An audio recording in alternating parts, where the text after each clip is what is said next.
మన సరూర్ నగర్ శ్రీ బంగారు మైసమ్మ కాశీ వైద్యనాథేశ్వర స్వామి దేవస్థానంలో నూతనంగా ప్రతిష్ఠించుకున్న శ్రీ బండి దేవసేన సమేత వాసుకి సుబ్రహ్మణ్యేశ్వర స్వామి వారు 3 నెలలు కానుస్తుంది.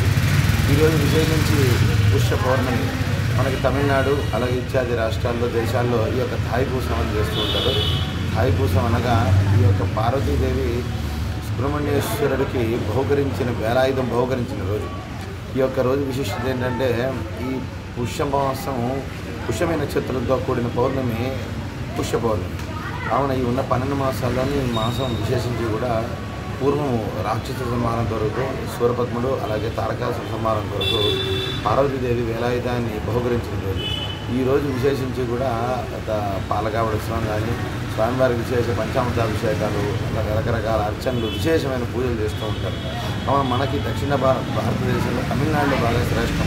కాకపోతే మన హైదరాబాద్లో కాకినగర్లో మొట్టమొదటిసారి థాయిపూస ఉత్సవం చేసుకోవడం.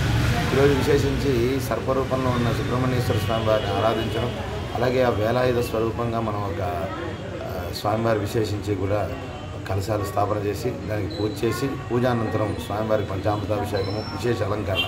ఈ సందర్భంగా ఈరోజు 1,00,000 పుష్పార్చన నిర్వహించాం. సుమారు 250 కిలోల పువ్వులతో రకరకాల పువ్వులతో ఈరోజు మనం అర్చన నిర్వహించాం. ఈ యొక్క పూజ ద్వారా ఈ యొక్క విశేష అర్చన ద్వారా మనకి సర్పదోషము, కాలసర్పదోషము, కుజదోషము అలాగే ఇత్యాది దోషాలన్నీ కూడా తొలగి విశేషించి సంతాన ప్రాప్తి వారికి సంతానం కలగడం, అలాగే వివాహం ఆలస్యం అవ్వడం, అది ఇత్యాది మానసిక శారీరక రుగ్మతులు ఇబ్బంది ఉన్న వాళ్ళందరికీ కూడా ఈ యొక్క ఉత్సవం పాల్గొన్న విశేషమైన ఫలితాన్ని కలగజేస్తుంది. అలాగే సుబ్రహ్మణ్యేశ్వరుడు 5 శిరస్సులు ఉన్న పరమేశ్వరుడు, 1 శిరస్సు ఉన్న అమ్మవారు, అంటే 6 షడానందుడు షణ్ముఖుడు, 6 తలలు కలిగిన వాడు, 6వ రోజు పుట్టినవాడు. కాబట్టి ఆ సుబ్రహ్మణ్యేశ్వర ఆరాధన పార్వతీ పరమేశ్వర ఆరాధిస్తే విడివిడిగా ఎంత శక్తి వస్తుందో సుబ్రహ్మణ్యేశ్వర స్వామి వారు ఆరాధించడం వల్ల అంతటి శక్తి మనకు కలగజేస్తారు.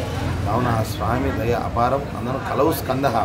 ఈ కలియుగంలో ఎవరైతే ఈ స్కందుని ఆరాధిస్తారో, ఎవరు దీని నిత్యము స్వామివారు నమ్ముకుని ఉంటారో వారికి సకల శుభములు, సకల ఆనందము, సకల శ్రేయస్సు, సకలము ఆయన అందజేస్తాడు. కావున ఈ థాయిపూసం ఉత్సవం రోజు మనం 1,00,000 పుష్పార్చన నిర్వహించుకున్నాం.